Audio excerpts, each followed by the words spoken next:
Hello everybody and welcome to this week's Zen and Zazen class. Today I will talk again about the Fukan Zazengi Dogen's manual for Zazen, but before we get to the theory, let's first practice sitting for 30 minutes.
Thank you for joining.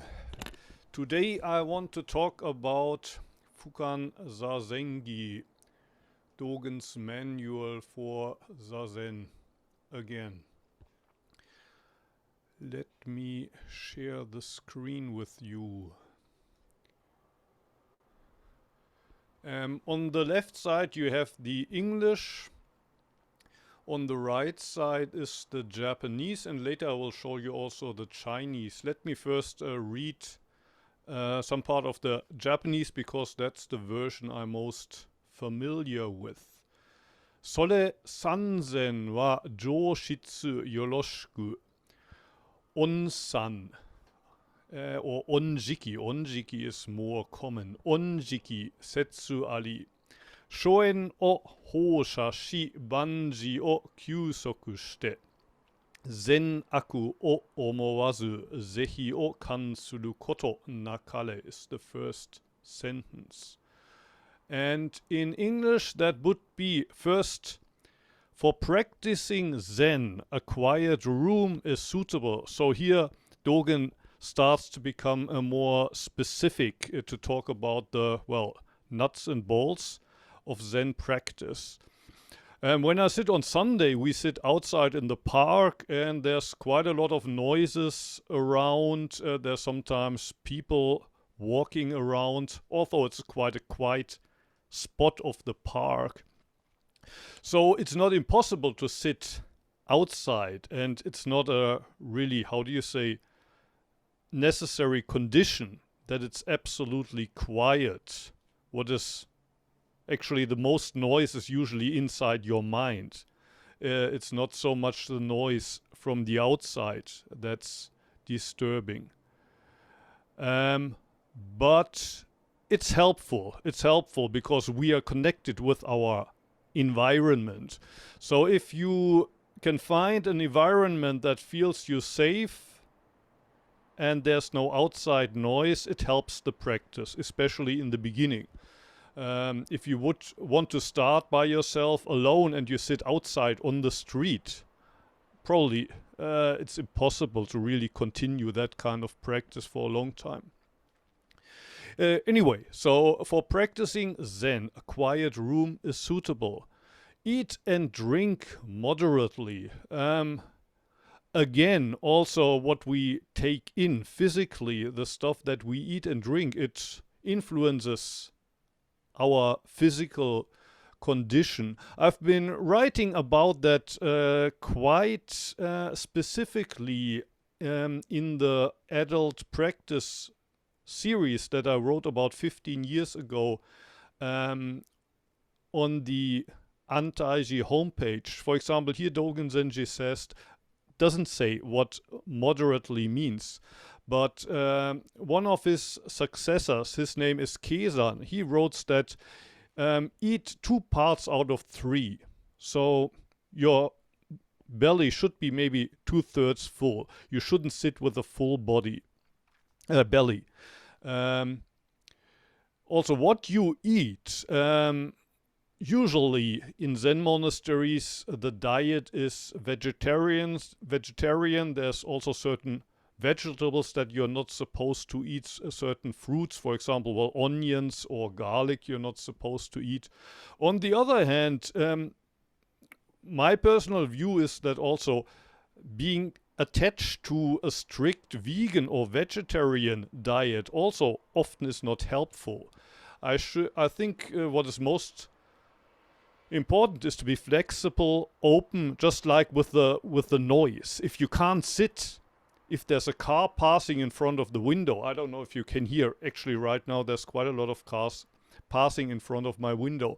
If that is disturbing you, there's not something wrong with the cars. It's not a fault of the cars. Your mind is not open and flexible enough. So if you can't sustain your physical, spiritual practice without a vegetarian diet, then also I think, maybe you should become more flexible. I think that was Suzuki Shunryu Roshi. There's the story of some Zen teacher that went to America, and he took his students to town with him one day, and he took them to McDonald's, and they were all kind of taken aback. But why? Why, you're Zen Roshi? You can't take us to McDonald's. And he was basically, well, wanted to see how flexible they are. Of course, always having to eat meat and cheese is attachment, but you can also become attached to a vegetarian diet. Maybe first up to here, and Xuan-san can translate, and I will continue after that. I think today not so many. Maybe I Okay. can translate after class. Okay, then I continue. Put 我一 us. I'm sorry. 我一会儿下课跟大家再翻译啊，今天人少。Okay, sorry. Okay. Put aside all involvements and suspend all affairs. So that basically means, well, finish the work that you need to finish. Or there's this, maybe I talked about it already in one of the previous classes. There's a video on YouTube. I think it's called Undo Zazen or something. I could even look for it right now. It's quite nice. Especially what I like about it, why I think it's nice is because before it starts with actually showing you how to sit, it starts with cleaning up your room. So that's the one. I won't show it to you now, but I will give you the link. I will put the link in the chat thing. It's a nice video, so if you don't know it, have a look at it. Basically, there's this girl in Tokyo that wants to start to do Zazen. And what this video tells is, well, begin with doing the dishes. Clean up the room. Why? Because if you sit, and you might be a very lazy person. You might be a lazy person, you never clean up your room. You never do the dishes, maybe only once a week. And that's your freedom if you live by yourself. That's your freedom. And what happens when you do sit? Then you start to think, well, maybe I should rather clean the dishes. If I have time to just sit for 30 minutes, why don't I do the dishes? Why don't I clean up the room? So it's important to first do the stuff that needs to be done and then sit. Otherwise, you won't be able to just let go of all that stuff. Put aside all involvements and suspend all affairs. If there's an email and you know you should answer it, but you've been kind of procrastinating, you kind of always kind of said, well, maybe I do it tomorrow. Maybe it's a good idea to write the answer to that email before you do Zazen, because otherwise during Zazen you will think about nothing but that email. So that's how I read this sentence. Put aside all involvements and suspend all affairs. Don't think about good or bad. That's an famous phrase. I think I talked about it already. I think it's attributed to the sixth patriarch.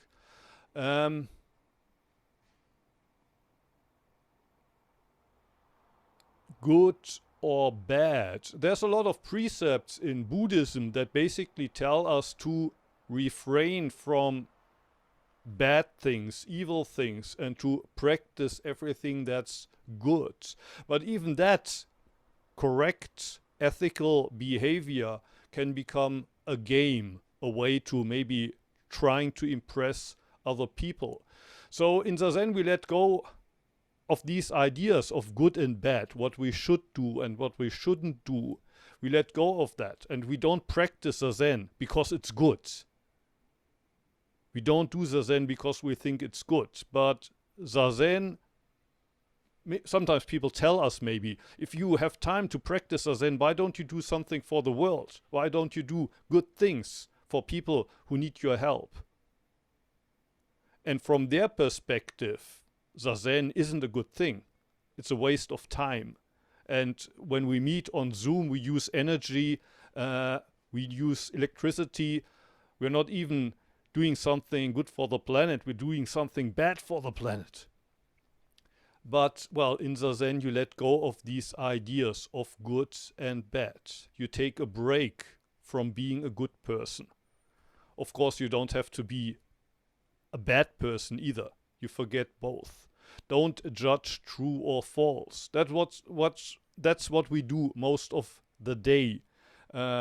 Judging true or false. Usually we are the ones that are right and true, and the other people who are wrong and always saying false things.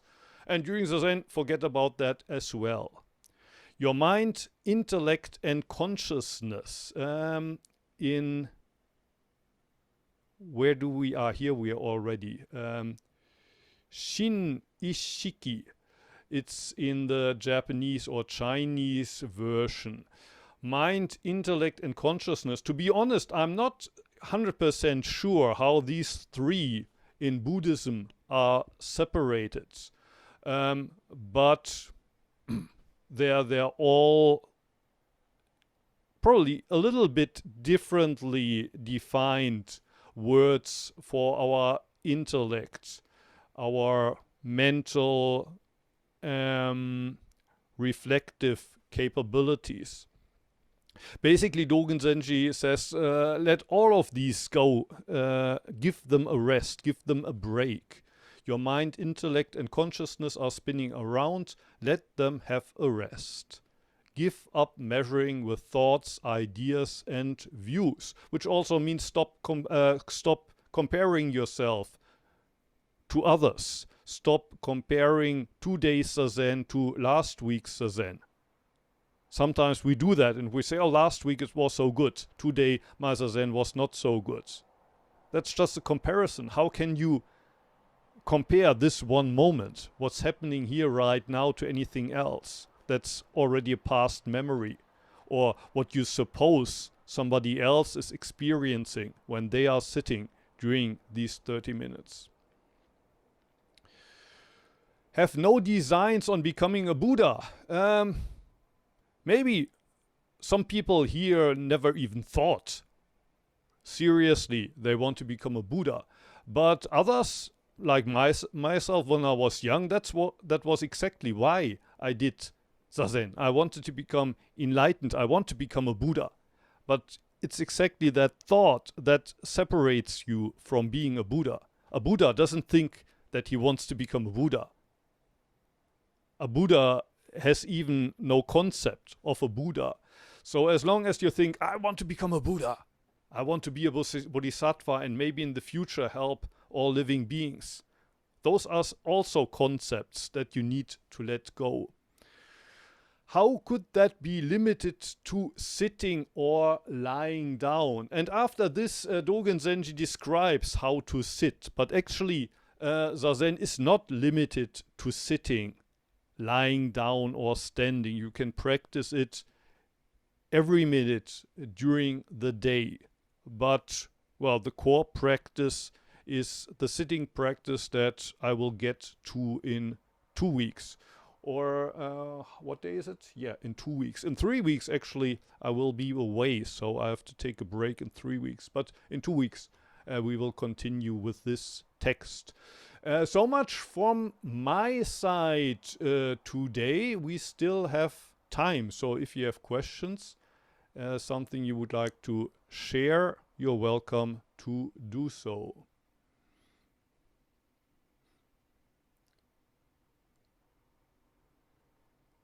Remove spotlight. Any questions? Anything you would like to share? You're surprisingly calm today. I can also continue for a little bit if you have no questions. Could you go on a little bit more into the next paragraph? Okay, let's do that. Let's do that. So the next paragraph, he starts with what we actually do when sitting. When you sit, spread a mat and put a cushion on it. Actually, in Soto-shu, when you go to Eheji, which is the kind of main temple, the biggest temple, you might be surprised to find that there are no maps. The mat, kind of the square mat that we sit on, or many of us sit on here in Osaka. I have only this kind of, it's only a kind of blanket that you can also use for yoga. I use it also for the yoga practice, but usually you have a more thick one. And in Eheji, for some reason, they don't have it. You sit directly on the tatami, but they say that what is translated here as a mat in the Japanese is this samotsu, which kind of means basically a thing for sitting, the sitting thing. You should first spread out the thing for sitting. But Dogen Zenji doesn't really say explicitly what kind of thing it is. So they say in Eheji, actually the tatami is the thing for sitting. You don't need an extra mat. But it's helpful for the knees if you want to sit for a long time to have a thick mat. A yoga mat might be also okay for me now. This is okay, but for a session also, I would rather have a thicker mat. And then the cushion. So what do I have here? Kind of a round thing. Often they are filled with panya. This one is filled with buckwheat shells. Can also fill it with sand if you like. It's gonna be pretty hard then though. Or what do people use? I've also seen inflatable cushions filled with air. That's convenient if you want to travel with your cushion. Although when you sit on it, it's kind of not so stable. It's hard to keep the balance if it's filled with air. Mat and cushion. Sit either in the full lotus or half lotus position. And then Dogen Zenji says that either way, first put the right foot on top of the left thigh. And then often people ask me, well, do we really have to sit in the full or half lotus position? And does it always have to be the right foot that's on top of the left foot? Is it also possible to sit the other way around? My answer is yes, of course. You don't have to sit in the lotus position. You can sit in the, how do you say, sometimes we call it Burmese style, where both feet are on the floor. You can sit on a so-called Caesar bench in a kneeling position. You can sit on a chair. Whatever. Is my internet connection still okay for you? I got this message, it's unstable. Okay. Try to find a position that's good for you. Also, I'm not attached to this idea that it always has to be the right foot on top of the left thigh. For me, it can be the other way around. Although I know people, usually more the yoga people than the Zen people, who say that's actually important, that you have the right foot on top of the left one and not the other way around. But for me, it can be the other way around as well, even for the hands. In the case of the hands, most people don't worry so much because you don't have pain in the hands. But the traditional style is to put the right hand and then down and then the left hand on top. And if you want to change that and feel how and check how it feels, that's also okay. So full lotus position, first place your right foot on the left thigh, then your left foot on your right thigh. But from time to time, especially when you sit a session and you sit 10 hours, maybe 15 hours, it's maybe a good idea to sometimes change. And if you have the feeling it actually makes a difference, well, then feel what the difference is, how it exactly feels different for you. But I think there's no reason to attach to this idea it must be the right side on top of the left side. And in the half lotus position, simply place your left foot on your right thigh, and again it can be the other way around as well. Tie your ropes loosely. That means in our case, if you have jeans, for example, might be not the best idea. Wear more loose trousers or a skirt or whatever. Don't fasten your belt too much. Then place your right hand on your left leg and your left hand on your right palm. Thumbs lightly touching. And again, also that could be the other way around. Basically, it looks like this, and you place them on top of your feet. If you sit in the full lotus position, then the hands would be resting on the, how do you say? Not the toes, but what's the other part of the foot? Heel. The heel. The heel. Okay. Thank you. Okay, but now I think I talked quite a lot. It's 5 to 9. If you have questions, if you have something you would like to share, there's still some time to do so. Of course, you don't have to if you don't have any questions. Bernal, please. Hey, thank you, Mujo. Thank you. For the sitting postures, I personally take the Seiza, Yes. and it has took me a while to get used to it. Mm-hmm. But for me, it's like the perfect one. Like I think sometimes I get too attached to the posture because I really like it, but I also think that it's not so good for long sittings. At least I've noticed if I do more than 40 minutes or like 2 times, like in periods of 2 hours in between, like I completely lose all sense in my feet, like, and it gets quite yeah, I wouldn't say painful, but it's weird. So I don't know what you think about the Seiza, but for me it's great. Yeah, Caesar is also good posture, especially for the hips. It's easy to kind of, how do you say? It makes it easier for some people for the spine to stretch. Maybe the left-right balance is not quite as good as with the lotus posture, but Caesar is also it's a good posture, but in the long run, if I sit in Caesar, I got pain in the knees and in the ankles. So the problem is, well, how do you work with that? And from my experience, in any posture that you sit for a longer time, you will eventually have pain. In some text, Dogen Zenji says, well, if you try to be comfortable, eventually, even when you lie down, you're gonna be in pain, in agony. So we have to deal with the fact that we are never gonna be completely comfortable. And so if 2-3 periods in Caesar are too painful for you, of course you can also switch. You sit one period in Caesar and then you sit maybe in the Burmese position and do another. If you want to sit 3 times, do another one in Caesar again. It's kind of, well, it's important but also difficult to find the middle way.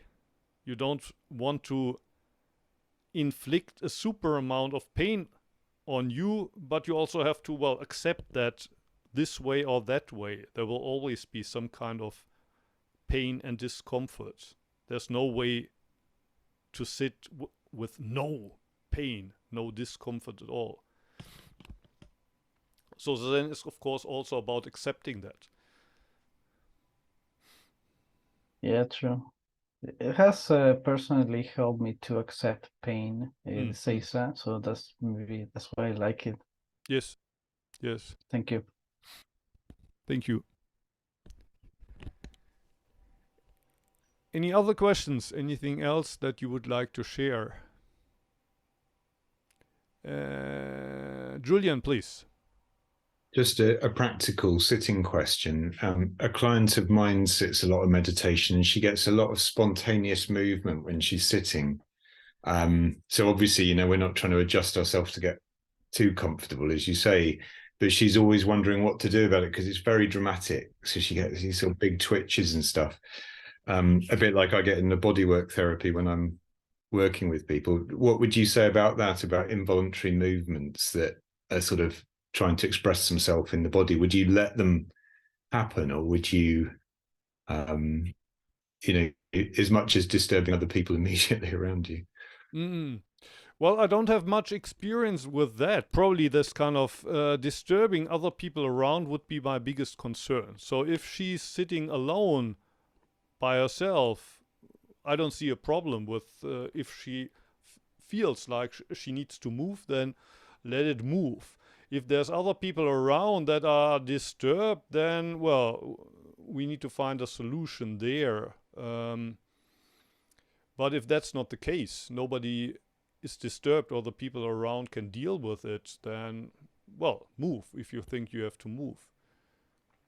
And would you, because when I'm sitting, I sometimes find my spine is wanting to rotate very slightly and make small adjustments. Would you allow yourself to go with that? I mean, obviously you don't want to sit rigidly and be like, here I am, I'm moving. Well, if that's something like you feel you're not sitting straight, so this movement of the spine is actually an adjustment. I would allow that to happen. Although often what we think is an adjustment is actually, how do you say? Yeah. And it's hard to check that unless you're sitting in front of kind of a Zoom screen, for example, and you can see actually how you sit, or you're sitting in front of a mirror. Again, it's hard to find this middle way of becoming rigid and saying, I'm not going to move an inch or even a millimeter. And becoming too flexible whenever you think that there's certain discomfort and you try to somehow remove that discomfort by moving. And then you end up always moving around, shifting here, shifting there, in the hope that it will improve things, but it's actually not helping anything. So it's the old middle way then. It's the old middle way, exactly, and that's the most important, the most difficult thing, because you never really know. Am I kind of too rigid already, or am I kind of, how do you say, allowing myself to do whatever I want to do? Oh. Thank you.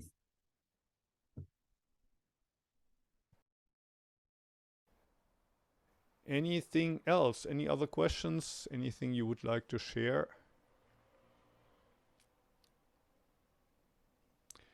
結果不座っていうのは、英語で、何ポジションって言うんでしたっけ？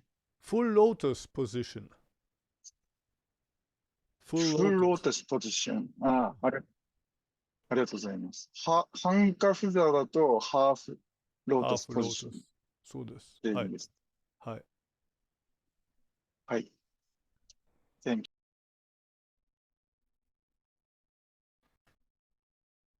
他にはありませんでしょうか? Anything else? If not, it's 9:01 here in Japan. Joseph, please.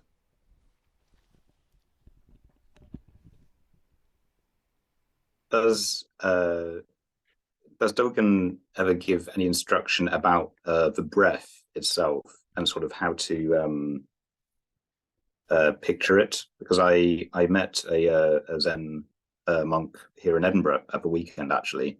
I was kind of giving sort of an introductory talk to Zazen, and he was talking about sort of picturing the breath coming up the back of the spine on the in-breath, and then coming out and coming down the front and sort of like collecting where the hands are in the lap as a way to sort of focus. I just wondered if that's something that's ever mentioned by Dogen, or no, or if that's something you were taught or not. no, he certainly doesn't mention that. What he says here in the Fukan Zazengi, we get to that later, is very, how do you say, sparse. Always keep your eyes open and breathe softly through your nose. And that's all. Breathe softly through your nose. That's all he says about the breath in this text. And he says a little bit more, how do you say, in detail, he is criticizing the ways that, for example, in Theravada Buddhism, people adjust their breath, watch the breath, observe the breath. He does that in a text called Ehe Koloku. I don't know if you know the YouTube channel of Brett Warner. He sometimes cites that text. A couple of weeks or so, he also read the whole text. So for some reason, Dogen Zenji disliked this kind of watching the breath, adjusting the breath. I myself also wrote about it in detail in the Adult Practice series. One thing that I kind of wrote at the time, or the metaphor I used in Antaiji, you have this wood stove in the winter, and if you are in charge, you have to heat the room maybe an hour or so beforehand, so that it's warm for everybody when they come in at 4 o'clock. But sometimes the wood stove doesn't want to burn, and so even though you try to start the fire an hour before, it's not warm enough. And there's this how do you say, thermometer at the wall, and supposed to be 10 degrees in the room. But sometimes it's only 2 or 3 degrees. And so when the older monks come in, they will look at the thermometer, but you don't want them to see it's only 2 or 3 degrees. So what do? Well, there's an easy way. You put the lighter at the bottom of the thermometer, and then it goes up very soon. So it happened to me that I didn't get the stove burning, so I put the lighter there. It was up to 20 degrees. Everybody gets in. It's so cold, and they look, 20 degrees? How's that possible? And this metaphor is kind of, my metaphor is kind of, if the room is warm, the thermometer will go up. And it's kind of useless. It's useless to adjust the thermometer and then pretend it's warm or cold. And the thermometer stands for the breath in this metaphor. Of course, you can adjust the breath, and you can kind of do this breathing technique, that breathing technique. But from my point of view, if you settle in Zazen, that's gonna have an effect on the breath. And it shouldn't be the other way around, that you do this conscious adjusting of the breath and then think that you've attained a certain state. The breath will, how do you say, follow when you settle in the posture, and not the other way around. So, well, either way, back to your question, did Dogen Zenji explain these things, like, for example, visualizing the breath, counting the breath, observing the breath? The answer is no. He just says, breathe through the nose, and in the Ehe Koloku, he says, when the breath is long, let it be long. If it's short, let it be short. Sometimes teachers will tell you should breathe out long and deep. Even that Dogen Zenji doesn't say. If it's long, let it be long. If it's short, let it be short. It's okay the way it is.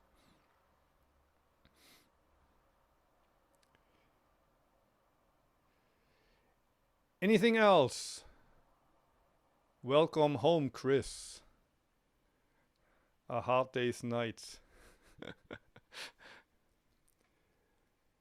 If you have no other questions, let's see ourselves, each other again next week, if you like. Next week I'm going to talk about Sawaki Roshi's quotes, and then in 2 weeks I will get back to the Fukan Zazengi, and in 3 weeks I'm not going to be here. So we have to see if we take a break or Schwan-san will do something else in 3 weeks. Thank you for participating. Have a nice week.